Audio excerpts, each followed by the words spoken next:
budaya kita kembangkan juga ondesan nakoy kembangkan juga dan sampai hilang salam mojo kembangkan juga budaya kita. Assalamualaikum warahmatullahi wabarakatuh. Kepada para pemirsa TV Denai di mana saja saudara berada, terutama sekali para pemirsa yang berada di Kota Payakumbuh dan 50 kota khususnya, dan umumnya kepada masyarakat Sumatera Barat dan di mana saja kita bisa menangkap siaran ini. Para pemirsa yang kami hormati, pada zaman sekarang ini ada suatu yang sangat kita khawatirkan selaku masyarakat Minangkabau, bahwa dengan era globalisasi pada saat ini ada sesuatu yang kita khawatirkan, yaitu tergerusnya atau kurangnya pemahaman dan pengetahuan generasi kita, terutama sekali generasi muda di bidang adat Minangkabau. Maka hal ini tertangkap oleh manajemen TV Denai. Maka untuk sebagai berbentuk partisipasi dan di dalam mengedukasi generasi muda kita di bidang adat Minangkabau, maka TV Denai mengadakan suatu acara atau mengangkat suatu acara yang diberi tema yaitu Bincang Adat TV Denai. Bapak, Ibu, dan pemirsa sekalian, pada hari ini untuk mengangkat acara Bincang Adat TV Denai ini kita beri suatu tema atau judul, yaitu pengertian tentang adat Minangkabau. Nah, Bapak dan Ibu, pada hari ini kami menghadirkan yang pertama sekali adalah Bapak Yenri Bodra, tepatnya Haji Yenri Bodra, Datuk Permatu Alam SH. Beliau sekarang kita undang sebagai narasumber karena beliau adalah merupakan Ketua Lembaga Kerapatan Adat Minangkabau Kota Payakumbuh, dan beliau juga adalah seorang anggota DPR dari fraksi Golkar, yang alhamdulillah kami dari masyarakat Payakumbuh memandang beliau adalah salah seorang tokoh dan salah seorang yang sangat peduli terhadap kemajuan dan terhadap kelestarian adat Minangkabau. Dan selanjutnya salah seorang tokoh adat di Payakumbuh, yaitu Bapak Haji Marni Zul.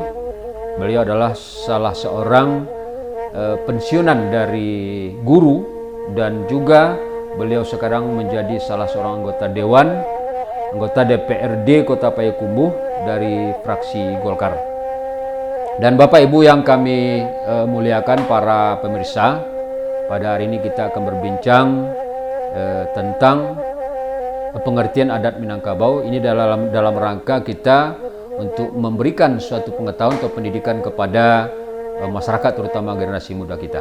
Untuk itu kita tentu mungkin dengan adanya program TV Denai ini, mungkin kita minta dulu apa kira-kira sambutan ataupun tanggapan dari Bapak Ketua Lembaga Kerapatan Adat Alam Minangkabau Kota Payakumbuh, yaitu Bapak Haji Yenri Bodra, Datuk Permatu Alam. Dipersilakan bertu apa kira-kira tanggapan ataupun sambutan daripada itu. Ya, terima kasih pada Bapak Wirianto Datuk Paduka Basama Rajo selaku masyarakat adat di Kota Payakumbuh. Terima kasih. Assalamualaikum warahmatullahi wabarakatuh. Waalaikumsalam. Salam hormat bagi pemirsa TV Denai di mana saja berada. Dan kemudian dalam kesempatan ini kami yang diundang dalam kegiatan Bincang Adat TV Denai. Pertama sekali apa yang sudah disampaikan oleh Pak Datuk tadi, bahwa dalam kekhawatiran beliau terhadap kemajuan global, sehingga dikhawatirkan ada nilai-nilai yang bergeser terhadap penerapan dan implementasi adat Minang dalam kehidupan masyarakat Minangkabau sehari-hari. Nah, tentu hari ini Denai punya program Bincang Adat Denai TV. Tentu Elkam sangat menyambut baik dan gembira sekali dengan adanya satu inisiatif TV Denai untuk melakukan edukasi atau pendidikan atau informasi terhadap adat Minangkabau dan menghadirkan tokoh-tokoh adat. Pada hari ini tentu selaku Ketua Elkam sangat mendukung dan juga mensupport penuh kegiatan ini. Tentu harapan kita kegiatan ini kita harapkan melalui manajemen TV Denai ke depan ini berkelanjutan dan berkesinambungan. Tentu harapan kita tema-tema yang diangkat nanti tentu ada episode-episode yang satu tema itu bisa dijabarkan mungkin secara garis besar terhadap penjabaran pelaksanaan adat Minang itu dalam kehidupan anak keponakan kita sehari-hari. Ini yang paling penting. Dan tentu juga harapan Elkam ke depan, karena ini sudah ada inisiator dari owner TV Denai. Tentu untuk masa yang akan datang Elkam mensupport dan juga tidak menutup kemungkinan Elkam itu bekerja sama dengan TV Denai dalam untuk mempublikasikan edukasi tentang adat Minang ini dalam kehidupan masyarakat Minangkabau.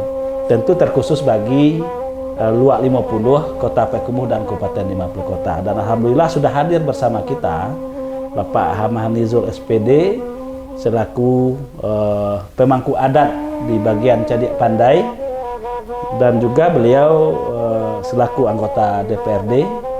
Dan juga hari ini kami meminta dengan hormat beliau juga kami minta ikut dalam memajukan Elkam yang sudah baik ini untuk lebih baik untuk masa yang akan datang. Ini saja, dan kami sekali lagi atas nama Elkam Kota Payakumbuh beserta jajaran mengucapkan terima kasih kepada Denai TV, TV-nya orang awak. Mudah-mudahan program ini ada silabus lah, sehingga setiap tema-tema bincang adat di Denai TV itu mendapat edukasi tentu khusus bagi generasi muda kita yang akan menjadi tongkat estafet untuk melanjutkan bagaimana adat Minang ini dalam kehidupan sehari-hari bagi generasi muda dan tentu masyarakat Minang terkhusus di Kota Payakumbuh dan 50 kota ke depan dari luar 50. Itu saja Pak Datuk yang bisa kami sampaikan. Mudah-mudahan bincang adat Denai TV ini bisa menambah kasanah pengetahuan adat bagi anak muda dan bagi masyarakat kita di luar 50 ke depan. Terima kasih Pak Datuk yang telah memberikan suatu sambutan yang cukup baik terhadap program yang diadakan oleh TV Denai ini. Mudah-mudahan owner TV Denai tidak bertepuk sebelah tangan. Ya. Arti kata karena kecintaan beliau terhadap adat Minangkabau, beliau punya kepedulian untuk mengedukasi masyarakat atau generasi muda kita di dalam adat Minangkabau. Mudah-mudahan beliau mendapat dukungan dari Elkam yang notabene di bawah pimpinan Pak Datuk sendiri sebagai Ketua Elkam. Nah, untuk itu tentu kita mungkin sesuai dengan harapan Elkam tadi, mudah-mudahan acara yang diadakan oleh TV Denai tentang bincang adat TV Denai akan terlaksana secara berkesinambungan dan mungkin mempunyai silabus agar kita dapat mempunyai ilmu di dalam adat Minangkabau ini. Sebab nenter Allah pada tu ko bahasa awaknya, acara-acara yang diadakan tentang pengajian adat Minangkabau ko hanya bersifat insidentil. Iya. Sementara untuk mengaji adat Minangkabau ko itu tidak cukup waktu setahun 2 tahun. Jadi mungkin kami harapkan kepada owner TV Denai bersama narasumber lainnya nanti bisa kita menayangkan secara berkesinambungan supaya kita bisa menangkap dan bisa menghasilkan tentang pengetahuan adat Minangkabau khususnya bagi generasi muda. Itu kami beralih kepada narasumber kita Bapak Haji Marinus SPD. Mungkin Mbak Kece orang awak kok mengaji dari Alif, Babilang dari Oso, tentu tentang kajian adat Minangkabau kok tentu sangat banyak sekali. Nah, jadi tentu sebagai awal pertemuan kita pada hari ini, tentu mungkin kita kaji dulu yang pertama sekali yang dikato adat. Jadi dalam adat Minangkabau kita kan terkenal dengan filosofi adat bahasa di sarak bahasa di kitabullah, sarak mengatur adat memakai alam tak kembang jadi guru. Tentu kita harus preteli dulu Pak Marlis, apa kira-kira dikatakan adat. Kita persilakan kepada Pak Marlis untuk memberikan penjelasan. Assalamualaikum warahmatullahi wabarakatuh. Waalaikumsalam. Waalaikumsalam. Alhamdulillahirabbil alamin. Wassalatu wassalamu ala asrafil anbiya'i wal mursalin wa ala alihi wa sahbihi rasulillahi ajma'in. Yang saya hormati Bapak Ketua Elkam Kota Payakumbuh, Bapak Haji Hendri Bodra SH MM Datuk Permatu Alam. Kemudian rekan kami Wirianto Datuk Paduka Bosanan Panjang Samarajo. kami ralat Datuk Paduka Bersama Rajo, dan istimewa pemirsa DNA TV di mana saja berada. Dari dulu kita bersyukur kepada Allah SWT atas segala rahmat dan nikmatnya. Kemudian berselawat kepada Nabi kita Nabi besar Muhammad SAW. Kami bertiga sengaja diundang oleh TV Deneng untuk berbincang-bincang masalah adat Minangkabau. Karena adat itu sendiri adalah panduan kita sebagai masyarakat Minangkabau. Dan perbincangan adat ini bukan bermaksud memberikan ceramah, apalagi menggurui, karena kita semua adalah orang beradat dan sudah tahu dengan adat. Tapi sifatnya adalah usang-usang diperbaharui, lapuk-lapuk dikajangi. Lancar kaji dia berulang, pasal jalan dia bertampuh. Mudah-mudahan dengan mengulang kaji tentang adat, maka penerapan adat itu akan semakin terlaksana dengan baik di tengah-tengah masyarakat. Terlebih dulu kami atas nama narasumber katakanlah begitu menyampaikan ucapan maaf kepada nenek mamak nanggadang bersahabat tua. Kapai tampai bertanyo kapulang tampai beritu. Tampai bertodua kehujanan tampai berlindung kepanasan. Juo kepada cedik pandai pagaran kokoh. Pamaga koto janagari, pamaga korongnya kampung, pamaga anak kamnakan. Begitu juo kepada alim ulama sulih bendang dalam nagori. Tidak ketinggalan kepada bundo kanduang limpapeh rumah nanggadang. Generasi muda nan capek kaki ringan tangan. Kami mohon maaf yang sebesar-besarnya kalau ada yang tidak pada tempatnya. Maka kami berharap kau singkit tolonglah uleh, kau kurang tolonglah tukut, kau senteng tolonglah bila, itu harapan kami. Harapan yang tersembunyi dalam perbincangan adat ini, agar kita semua, terutama generasi muda, semakin memahami mengenai adat budaya kita, itu adat Minangkabau. Sesuai dengan permintaan daripada pembawa acara tadi, bahwa sebagai langkah awal dari kegiatan perbincangan adat kita ini adalah kita awali dengan pengertian adat. Adat itu terdiri pada dua rumpun bahasa. Pertama, bahasa Arab. Tulisannya adat, pakai koma. Adat artinya aturan-aturan yang berlaku di tengah-tengah masyarakat yang sudah disepakati kebenarannya. Kemudian yang kedua, kata adat berasal dari bahasa Sanskerta. Terdiri daripada dua kata, a dan dato. A berarti tidak, dato berarti material. Jadi adat bukan material. Kalau begitu apa itu adat? Adalah sesuatu yang berpangkal tolak dari budi pekerti. Walaupun ia berpangkat tinggi tapi tidak berbudi, maka bisa kita katakan tidak beradat. Walaupun dia seorang pejabat tapi tidak berbudi, maka orang bisa saja menuduhnya tidak beradat. Jadi di Minangkabau disebut dengan budi. Kalau agama kita menyebutnya akhlak, kalau negara menyebutnya moral. Tugas Rasulullah yang pertama adalah mengenai akhlak. Berarti sejalan dengan adat. Innama bu'istu liutammima makarimal akhlak, kata Rasulullah. Aku diutus ke permukaan bumi ini untuk menyempurnakan akhlak manusia. Jadi jelas sejalan dengan adat kita. Adat sudah dibuat abad ke-7. Agama Islam baru masuk ke Minangkabau abad ke-13. Jadi adat sudah menyesuaikan dengan agama.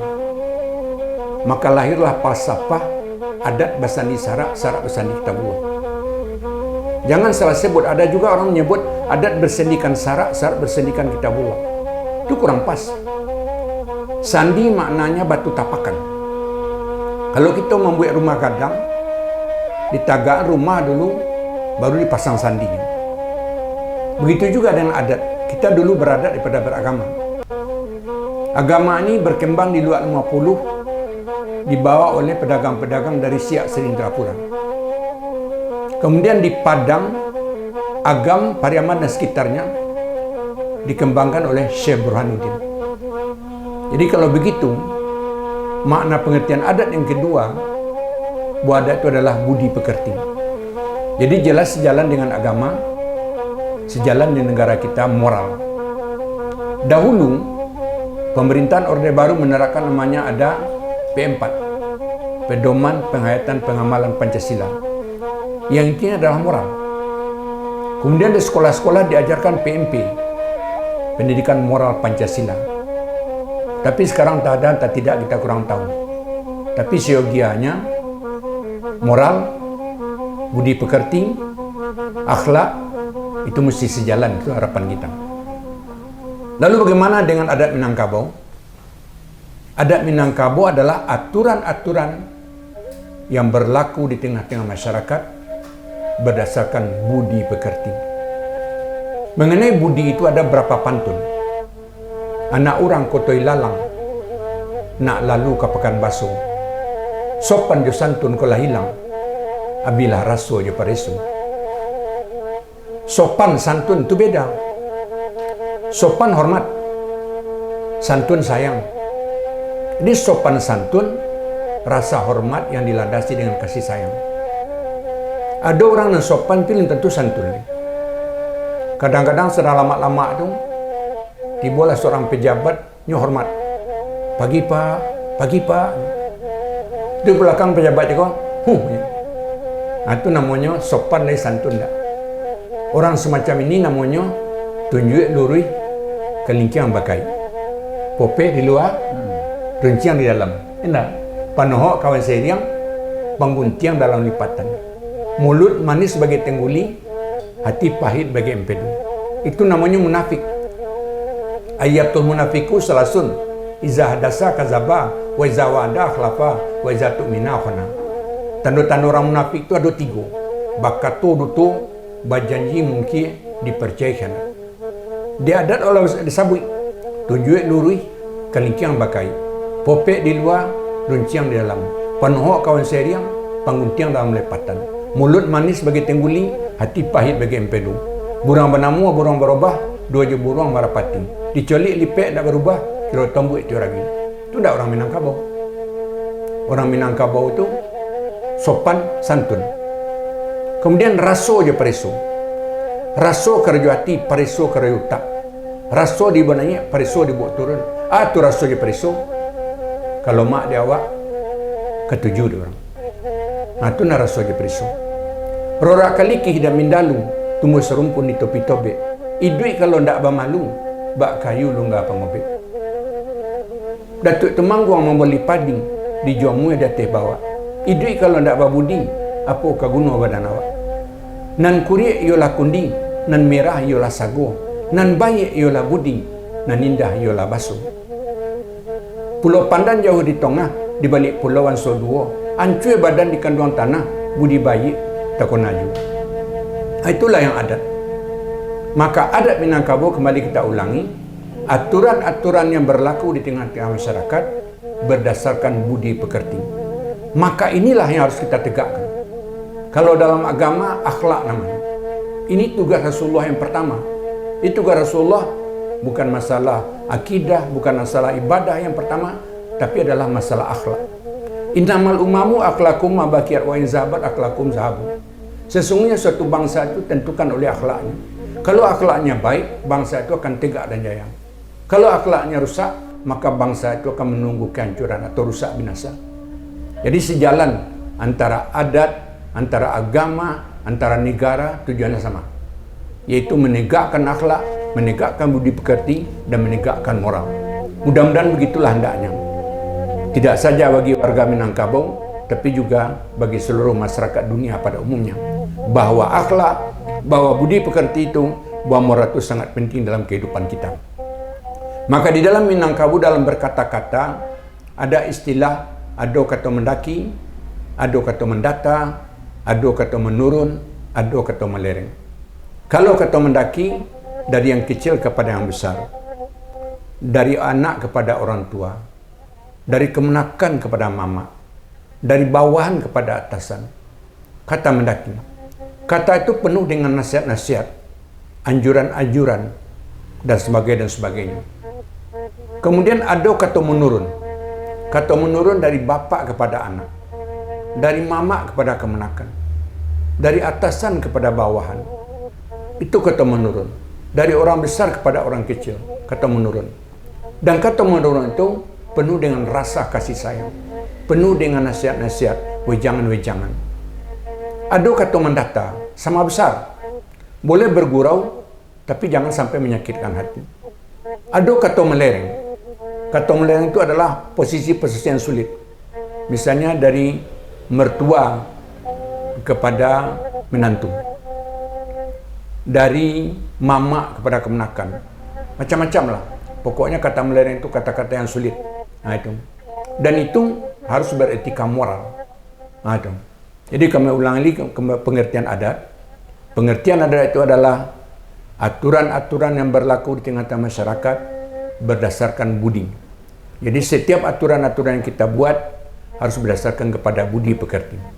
Nah, itu kira-kira makna pengertian adat. Pengertian tadi Pak Haji sudah menyampaikan bahwa adat adalah merupakan aturan-aturan di dalam kehidupan sehari-hari yang berdasarkan budi pekerti. Iya, pasti. Nah, sementara kita sebagai negara Indonesia, Pak Haji, Ya. mungkin tentu ada di dalam mengatur tingkah laku kita sebagai bermasyarakat, kita punya aturan pemerintahan, punya aturan agama. Nah, apa pula ini Pak Ji? Kira-kira bagaimana korelasinya antara aturan-aturan adat dengan aturan-aturan pemerintah yang ada di kita ini? Iya. Kalau di pemerintahan kita sudah mempunyai aturan-aturan yang dimulai dari Undang-Undang 45. Kemudian ada undang-undang, ada perpu, ada keputusan presiden, sampai kepada yang terendah perda. Ada aturan-aturan. Kita mengenal ada tali tiga sapilin. Nah, tali tiga sapilin kalau kita kaitkan dengan agama, surah Al-Imran ayat 103. Wa'tasimu bihablillah wala tafarraqu. Berpegang teguhlah kamu dengan tali Allah. Jangan kamu bercerai-berai. Kan begitu? Iya. Nah, kita mengenal ada tali tiga sapilin. Kemudian tungku tiga seorang. Tali tiga sapilin adalah yang pertama tali agama. Aturan-aturan agama yang bersumber dari Al-Quran dan hadis Nabi. Kalau Al-Quran kita sudah tahu. Ya enggak? Syahrul Ramadan allazi unzila fil Quran hudal linnas. Pada bulan Ramadan diturunkan Al-Quran hudal linnas, petunjuk bagi manusia. Wa bayyinatin minal huda, keterangan daripada petunjuk. Wal furqan, pembeda. Yang baik dengan yang buruk, yang sah dengan yang batal, yang halal dengan yang haram. Al-Quran itu terdiri daripada 30 juz, 114 surat, 6.666 ayat. Yang diterima Rasulullah selama 22 tahun, 2 bulan, 22 hari. Gunanya Al-Quran itu adalah untuk petunjuk. Zalikal kitabu la raiba fihi hudal lil muttaqin. Demikian kitab tidak diragui padanya, petunjuk bagi orang yang bertakwa mereka itu. Jadi tali yang pertama, tali agama. Jadi kita mesti belajar agama yang bersumber dari Al-Quran hadis Nabi. Kalau dapat, kalau sekarang syukur bilang di Payakumbuh banyak sekolah-sekolah agama, banyak hafiz-hafiz yang sedang berkembang sekarang, dan itu harus kita tumbuh-tumbuhkan. Kita tumbuhkan. Kemudian pengajian-pengajian pada masjid-masjid, musala-musala, surau-surau, itu mesti kita tumbuhkan tali agama. Kemudian yang kedua tali adat. Tali adat, aturan-aturan adat. Aturan-aturan adat. Nanti kita akan sampai kepada beberapa macam adat itu, aturan-aturan adat. Kemudian yang ketiga, tali undang. Itu yang saya sebutkan tadi. Mulai dari Undang-Undang 45 sampai kepada perda. Dan itu mesti kita amalkan. Kemudian tungku 3 sejorangan. Kalau tali agama dipegang oleh alim ulama, sulai bendang dalam nagari. Kemudian kalau tali adat dipegang oleh nenek mama. Kalau kemudian tali undang dipegang oleh codik pandai. Kalau bisa, seseorang itu bisa tali 3 sapilin. Artinya apa? Dia menguasai agama, dia menguasai adat, dia menguasai pengetahuan umum. Aturan-aturan yang buat pemerintah. Ini kalau dapat. Maka terjadilah kita orang yang tahu codik pandai.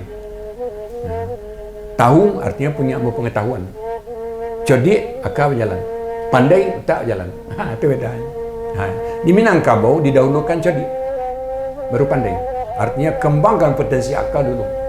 Baru kita tembakkan potensi otak. Sebab akal itu adalah sesuatu, merubah sesuatu akan sesuatu. Itu apanya. Jadi kembali kita kepada apa tadi, aturan-aturan tadi, bahwa pengertian adat itu adalah aturan-aturan yang berlaku di tengah-tengah masyarakat berdasarkan budi pekerti. Maka sebagai orang Minangkabau, kita seyogianya belajar adat.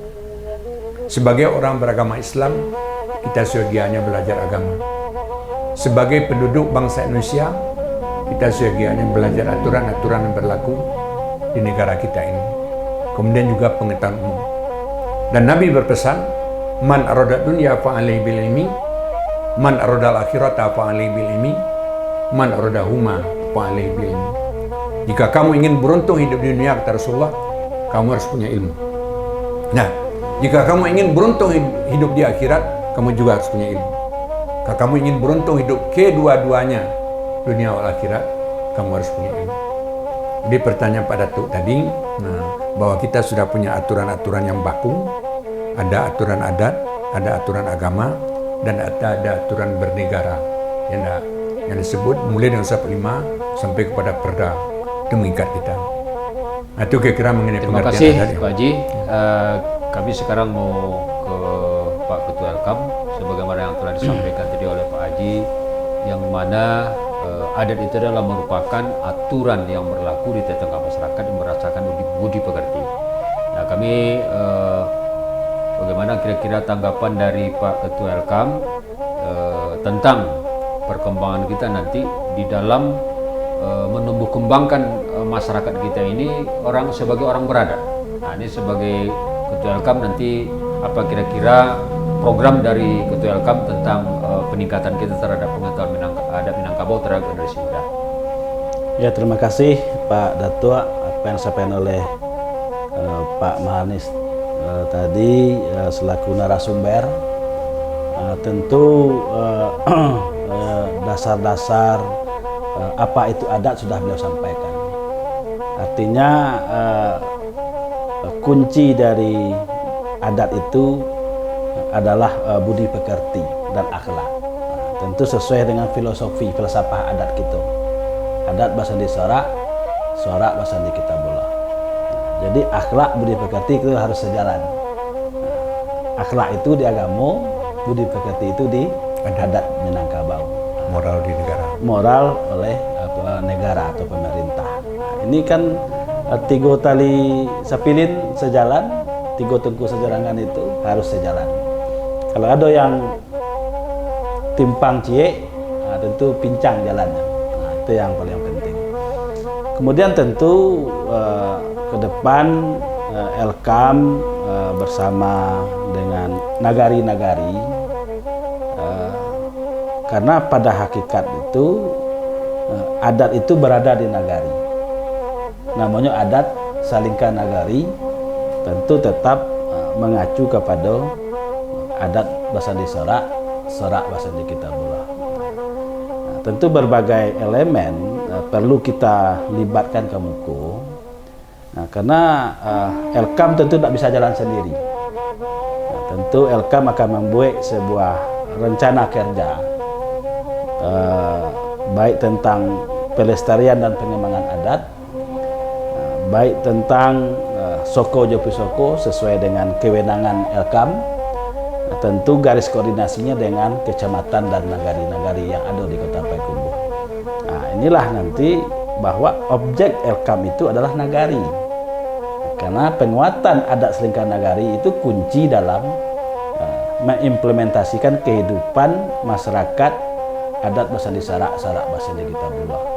Nah, inilah tentu kesinambungan ini kita harapkan nanti juga TV Denai dan Elkam kita akan dorong ada kerjasama tentang kesinambungan dan pengembangan tema-tema adat yang sudah disampaikan oleh Pak Manizul tadi. Nah, tentu ini baru awal. Nah, setelah ini tentu apalagi temanya yang harus kita kupas. Nah, tentu sesuai dengan jonjangnya. Batanggo naik, bajonjang turun. Nah, setelah apa itu adat selesai, nah itu asyap itu leh. Nah, apakah ada tema mungkin itu adat nanompe, nah, kan bisa ke situ arahnya leh. Nah, jadi sesuai tahapannya lah gitu. Jadi beko kalau adat ini apa itu adat lah selesai itu apa pengembangan adat leh. Mungkin adat nanompe. Nah, itu mungkin yang perlu. Nah, itu implementasi dalam kehidupan masyarakat Minangkabau. Nah, jadi memang apa sampai oleh Pak Manizul, kalau mengaji adat kok tidak bisa sehari 2 hari, bertahun gitu. Nah, tapi kita harapkan kaji bincang adat di TV Denai itu berkesinambungan dan berkelanjutan. Nah, tentu Elkam sangat mendukung program itu yang dicanangkan oleh TV Denai. Nah, dan tentu Elkam juga siap melakukan pendampingan terhadap suksesnya acara bincang adat Denai TV untuk masa yang akan datang. Dan Elkam juga membuka diri nanti untuk kerjasama tentang bincang adat TV Denai. Mungkin Elkam berada pada posisi menyiapkan narasumber, dan mungkin juga narasumber utamanya tetap Pak Manizul, tapi nanti narasumber pendampingnya tentu juga akan kita persiapkan dari Elkam ketika Elkam sudah ada MOU dengan Denai TV ke depan. Terima kasih Pak Datuk, yang nampaknya penyampaian beliau insya Allah Elkam akan memberikan support yang terhadap program yang diadakan Denai TV ini, yaitu Bincang Adat Denai TV. Mudah-mudahan ini akan berjalan dengan lancar, dan kami juga mengucapkan terima kasih kepada Pak Marnizul SPD yang sebagai narasumber kita pada hari ini, dan mudah-mudahan nanti kita akan mengkaji terhadap pengajian adat yang berikutnya. Pemirsa yang kami hormati, demikianlah bincang-bincang kita pada hari ini dari 2 narasumber kita, yaitu pertama adalah Bapak Haji Henry Bodar Datuk Permata Alam sebagai Ketua Elkam Kota Payakumbuh, dan Bapak Haji Marnizul SPD sebagai anggota RP Payakumbuh dan merupakan salah seorang tokoh adat di Kota Payakumbuh, dan kami sendiri sebagai pemandu acara bincang-bincang ini, Wirianto Datuk Paduka Wasa Marajo. Dan kami sangat berterima kasih atas perhatian saudara para pemirsa. Mudah-mudahan ini ada manfaatnya bagi kita bersama, terutama sekali bagi generasi muda. Mari sama-sama kita ikuti, dan mari kita sama bertemu nanti pada program yang berikutnya. Assalamualaikum warahmatullahi wabarakatuh.